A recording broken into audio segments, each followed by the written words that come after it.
Hello students, let us come to the topic swallowing. Swallowing is also known as deglutition. It is a process that allows a substance to pass from mouth to pharynx and then into the esophagus while shutting the inlet of larynx. It is an important part of eating and drinking. Swallowing is a complex mechanism that occurs in 3 stages. Muscles of pharynx act during swallowing. 3 phases of swallowing are: first oral phase, second pharyngeal phase, and third is esophageal phase. These 3 pictures show these 3 different phases. First is oral phase. This is voluntary phase, that is, it is under the control of our will. During this phase, the food that we ingest or take into the buccal cavity, that is converted into a bolus by grinding by the teeth. So bolus, it is ball-like mixture of food and saliva formed during chewing. The other definition of bolus is, it is a portion of food, drink, or other material that will move through the throat in one swallow. The series of events that take place in this oral phase of swallowing is: first is soft palate. So soft palate moves downwards and closes the buccal cavity posteriorly and help in the process of formation of bolus of food. When the bolus of food has formed, so in this diagram we can see this green color part that is visible. This is the bolus of the food. When bolus of food has formed, it is taken to posterior part of buccal cavity by the upward movement of the tongue. So anterior part of tongue, it move upwards and pressed against the hard palate, and in this way the bolus of food, it moves from anterior to posterior part of the buccal cavity and placed on the superior surface of the tongue. So muscles of tongue pushes the food bolus into posterior part of the oral cavity. Next, the action of hyoid bone take place. Hyoid bone get elevated in this area, and because of upward elevation of the hyoid bone, as tongue is also attached to the hyoid bone, so tongue, posterior part of tongue, it is also get elevated. Styloglossi muscles pulls the tongue, posterior part of tongue, upwards and backwards. And in the same time, palatoglossal arches, which are present at the junction of anterior 2/3 and posterior 1/3 part of tongue, these are also approximated or come close to each other or closes the oropharyngeal isthmus and pushes the bolus of food into the oropharynx. So during oral phase, the bolus of food is pushes from oral cavity to the oropharyngeal. Next comes the second stage of swallowing, that is pharyngeal phase. It is involuntary in during nature. This phase, bolus of food, it moves from the oropharynx to the laryngopharynx.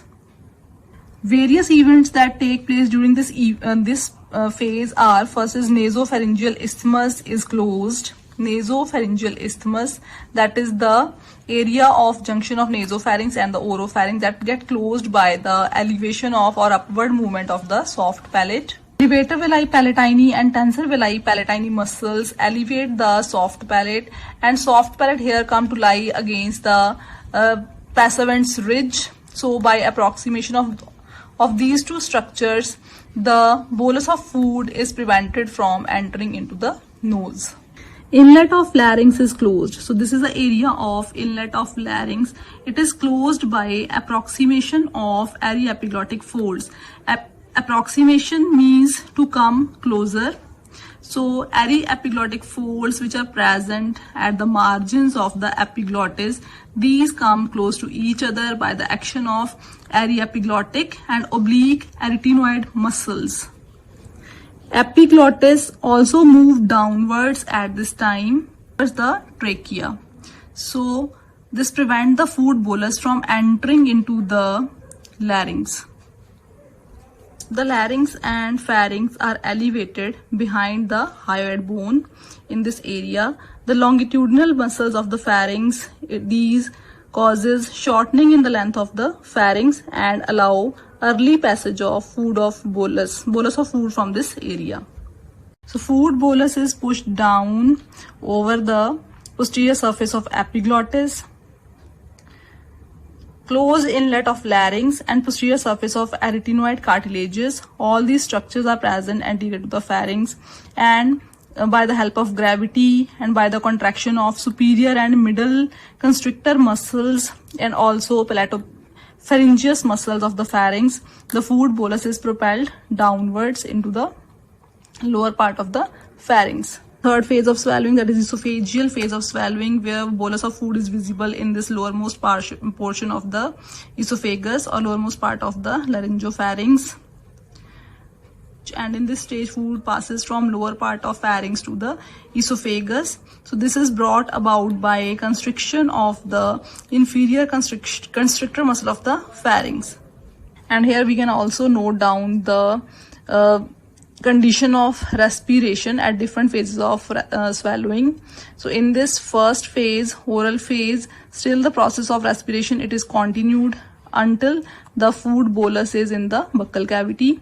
In the second stage, when the food bolus in the oropharynx, the process of respiration is arrested and air remain within the nasal cavity only. And then third phase, when the food bolus has passed to the laryngopharynx, or at the termination of the swallowing, process of swallowing, then process of respiration again started. Swallowing, or deglutition, is the process by which food passes from the mouth through the pharynx and into the esophagus. As simple as it might seem to healthy people, swallowing is actually a very complex action that requires an extremely precise coordination with breathing, since both of these processes share the same entrance, the pharynx. Failure to coordinate would result in choking or pulmonary aspiration. Swallowing involves over 20 muscles of the mouth, throat, and esophagus, which are controlled by several cortical areas and by the swallowing centers in the brainstem. The brain communicates with the muscles through several cranial nerves. Swallowing consists of 3 phases. Oral or buccal phase. This is the voluntary part of swallowing. The food is moistened with saliva and chewed, food bolus is formed, and the tongue pushes it to the back of the throat, the pharynx.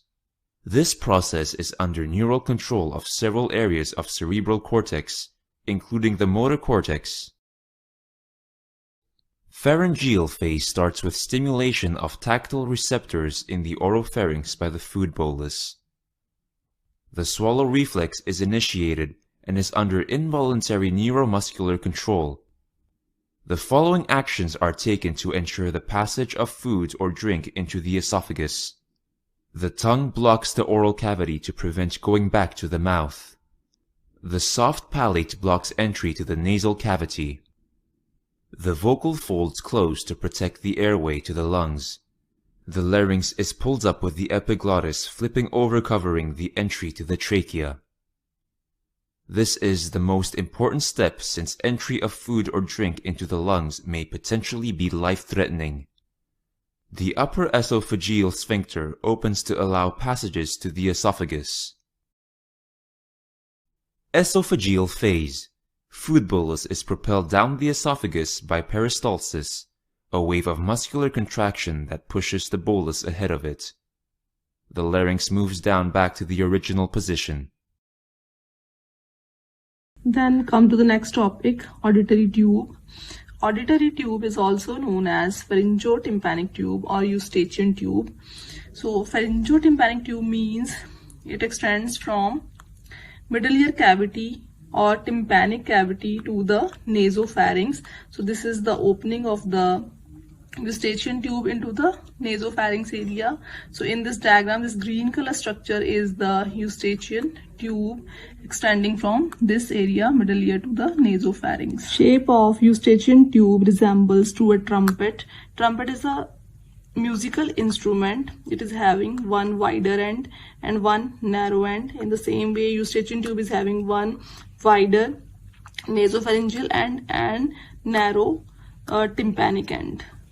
Eustachian tube is about 4 centimeters long and it is directed downwards, forwards and medially towards the nasopharynx from the middle ear cavity. So this is the Position of auditory tube in relation to base of skull. It runs downwards, forwards and medially from middle ear cavity to the nasopharynx. So this is the area of the nasopharynx. It makes an angle of 45 degree with the sagittal plane. So sagittal plane, it is the plane which divides the body into two equal halves. So here we can say half portion of the skull and half portion is on the other side. So this is the plane, sagittal plane. With this plane, the eustachian tube is making an angle of 45 degree. So it is the angle which is formed between the axis of the eustachian tube and the sagittal plane of the body. It is 45 degree plane. So this is, suppose this is horizontal plane. Horizontal plane divides the body into a superior and an inferior two equal halves. So with this plane, the eustachian tube, it makes an angle of about 30 degrees. So this angle is 30 degree between the axis of eustachian tube and the horizontal plane. Eustachian tube is made up of lateral 1/3 bony part and medial 2/3 cartilaginous part. This is bony part of the eustachian tube. So bony part forms the posterior and lateral 1/3 portion of the tube. It is about 12 millimeters long and lies in the petrous part of temporal bone. So this hole is the petrous temporal bone in which lies all the parts of the ear. So it lies in petrous temporal bone and its lateral end is more wider as compared to the anterior end. This diagram shows the interior view of the petrous temporal bone. This hole is the petrous temporal bone when we see from the interior aspect of the skull. So in this we can find out here lies the lateral part of petrous temporal in which lies mastoid air cells. Then comes to the next area. This is middle part of the petrous temporal where we can find out this gray color structure. This is the middle ear cavity. And from this gray color structure, that is the middle ear cavity, there extends a tubular structure within the petrous temporal bone. So this is the bony portion of the eustachian tube. So its posterior opening or in the middle ear cavity, its opening is somewhat wider. As it proceeds forwards and reaches the anterior end, this is the anterior end of the bony part, it becomes narrow. And this anterior part of this end, it is jagged, means it is irregular here for its attachment with the cartilaginous part. So next part which we can see here, this is the beginning of the cartilaginous part of auditory tube. Found that this is a middle ear cavity, somewhat quadrangular shaped cavity. It is having one anterior wall. This is anterior wall. This is the posterior wall, then lateral wall and medial wall. So from anterior wall there is beginning of the, or there is origin of the eustachian tube. So this bony part of the eustachian tube, it lies near the tympanic plate. Tympanic plate, it is the part of the petrous temporal bone which lies close to the middle ear cavity. So this portion is the tympanic plate. So here in bony part, eustachian tube is wider from side to side, from above down than above downward. So superior inferior diameter is less and side to side diameter of the tube is more. Next are the relations of the bony part. So superior to bony part, this is the bony portion, lies within the bone. Superior to this part of the tube, we can find out here a muscle. This is known as tensor tympani muscle. Tensor tympani muscle is a muscle of middle ear. So this muscle runs in a canal. So we can say that there is canal for the tensor tympani muscle as well as muscle itself. It lies superior to the bony part. Medial relation. Medially there is presence of carotid canal. So this is carotid canal in which carotid artery, internal carotid artery is running. So this canal, it passes from inferior medial aspect to the superior medial aspect of the eustachian tube. So it comes in the medial relations of bony part. Then next come to lateral relations. So here we can find out this is a tympanic cavity or middle ear cavity. In relation to this cavity, in which this bony part of the eustachian tube is present. So lateral relations are, first is chorda tympani nerve. So here we can find out this is the facial nerve which is coming out of the skull through the stylomastoid foramen. There lies a foramen, stylomastoid foramen, and this facial nerve, before its emergence from this skull, it gives one branch known as chorda tympani branch. So this branch runs superiorly in relation to and present in relation to the tympanic cavity. So it is present lateral to the middle ear cavity. Then auriculotemporal nerve. Second nerve is auriculotemporal nerve, which we can find out here. This is auriculotemporal nerve. It is also present lateral to the bony part. And temporomandibular joint. So this is the mandible bone. This is mandible. Here lies the head of the mandible, which articulates with the temporal bone and forms temporomandibular joint. So this joint also lies lateral to the bony part of eustachian tube. This picture gave more better view of the bony part. So this is bony part of the eustachian tube. It is arising from the middle ear cavity. So in lateral relation to this bony part, there lies this is facial nerve, this is chorda tympani nerve, and then auriculotemporal nerve, and here forms the temporomandibular joint. Spine of sphenoid is also present lateral to this bony part of the tube. So here this is the spine of the sphenoid bone, where the posteromedial and posterolateral boundary of the greater wing of the sphenoid bone, these meet. So this is sphenoidal spine, and this spine is present just medial to the mandibular fossa, which is present in the this temporal bone for the formation of temporomandibular joint. So spine lies just medial to this temporomandibular joint. Next comes to the cartilaginous part of the tube. So cartilaginous tube forms the medial, anterior and medial 2/3 portion of this tube. It is about 25 millimeters long, and this is cartilaginous part. It lies in close relation to base of the skull, and the area where this cartilaginous part is present, it is known as sulcus tubae. So there is presence of a depression in this area between the greater wing of the sphenoid bone and the apex of petrous part of the temporal bone. So in purple color, this whole greater wing of the sphenoid bone is shown, and this is temporal bone, and this portion of the temporal bone is the petrous temporal part, and here lies the apex. Very close to the tube lies the apex of the petrous temporal bone. Cartilaginous part is made up of triangular plate of the cartilage, which is curled or folded to form superior and medial walls. So cartilaginous part is actually made up of cartilage. It is half cartilaginous and half fibrous. So this is a diagram showing medial view of open tympanic cavity, and here we can find out the cartilaginous part of the auditory tube. So cartilaginous part of the auditory tube is present in the superior wall and medial wall. Cartilaginous part forms the superior and medial wall, and the lateral wall and inferior aspect or floor of the tube, it is formed by fibrous membrane. Cartilaginous part of tube is having one apex and one base. Apex is attached to the bony part, and base is free part and forms the tubal elevation within the nasopharynx.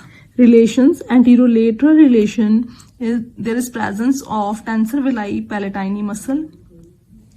Deep in this area there is presence of tensor villi palatini muscle. Then we can find out here this is the mandibular nerve, and there is presence of otic ganglion. These structures are present anterolaterally. Then chorda tympani nerve.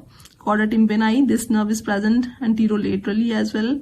And middle meningeal artery. Here this middle meningeal is a branch of maxillary artery, which is again is a branch of external carotid artery. And medial pterygoid plate. Medial pterygoid plate is present in this area, which is giving origin to the medial pterygoid muscle.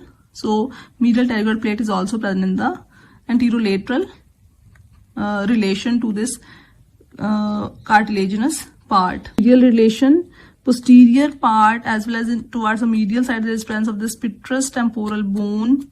Then levator villi palatini muscle, which is visible here. So half portion of this muscle is present towards the inferior aspect and half towards the medial aspect of the this cartilaginous part. Salpingopharyngeus here visible, some part of the salpingopharyngeus muscle. It is attached to the inferior surface of this part, cartilaginous part, near the pharyngeal opening. So this muscle arises from the auditory tube near its end or its opening into the pharyngeal nasopharynx. Blood supply of eustachian tube. Eustachian tube is supplied by various arteries. First artery is the ascending pharyngeal artery. Ascending pharyngeal artery is a branch of the external carotid artery. It is given by beginning of the external carotid artery, then it ascends upwards towards the pharynx area and supplies the pharynx. It supplies the part of the eustachian tube that is opening into the nasopharynx. So this part, it is supplied by cartilaginous part, it is supplied by the ascending pharyngeal artery. Second artery is the middle meningeal artery, which is a branch of maxillary artery, and maxillary artery itself is a branch of external carotid artery. So this middle meningeal artery supplies the lateral part of the eustachian tube. Third is the artery of the pterygoid canal. So this artery reaches this area, pterygoid plates, and supplies the lateral part of the eustachian tube. Venous drainage is done by this pharyngeal plexus of veins present on posterior aspect of the pharynx, and also pterygoid plexus of veins which are present in the infratemporal fossa. So this pterygoid plexus also drain the venous return of eustachian tube. Lymphatic drainage is done by retropharyngeal group of lymph nodes. These lymph nodes are also present on the posterior aspect of the pharynx. Retropharyngeal lymph nodes drain the eustachian tube. Nerve supply at the ostium. Ostium means it is the opening of the eustachian tube into the nasopharynx. At that area, the nerve supply is done by pharyngeal branch of the pterygopalatine ganglion. So here in the diagram we can see this is the pterygopalatine ganglion present in pterygopalatine fossa. This ganglion is giving a branch known as pharyngeal branch, which extends toward the pharynx and supply the pharynx as well as the pharyngeal opening of the eustachian tube. So this is bony part. Next to bony part lies a cartilaginous part of the eustachian tube. So in this area there is presence of mandibular nerve. Mandibular nerve give branch that is known as nervus spinosus for the supply of the cartilaginous part. Then this bony part. Bony part is supplied by tympanic plexus, which is present within the tympanic cavity. So this is tympanic cavity. Here we can see this is a network of nerves. This is a tympanic plexus. It is formed by glossopharyngeal nerve. So this plexus supplies give branches for the supply of bony part of the eustachian tube. Of eustachian tube. So this eustachian tube provide a communication between the middle ear cavity and the nasopharynx. So it helps to equalize the pressure between this external ear and the internal ear or middle ear cavity. So it equalizes pressure on both sides of the tympanic membrane. This is tympanic membrane, this white color structure. So most of the time this eustachian tube, it remain closed and it opened during the act of swallowing, yawning and sneezing by the action of tensor villi palatini and levator villi palatini muscles. These two muscles are responsible for dilatation or opening of the eustachian tube. Clinical aspect of eustachian tube. So infections of throat, especially the nasopharynx area or oropharynx area, these may travel to middle ear cavity through this eustachian tube, and this more commonly occurs in children, because in children the position of this eustachian tube, it is straight as compared to the position of eustachian tube in case of adult persons. So it is obliquely placed, it is placed straight because still the development of eustachian tube is going on in case of children, and in adults it is fully formed. Inflammation of this eustachian tube may occur after an attack of common cold, seasonal flu, sore throat, etc. So this causes pain in the ear, which is aggravated or increased by this act of swallowing. And the auditory tube, it may get blocked. And pain is relieved by instillation of decongestant drops in the nose, which help to open this ostium. It may get also blocked in children because of increase in the size of tubal tonsils, which are located in this superior aspect of this ostium.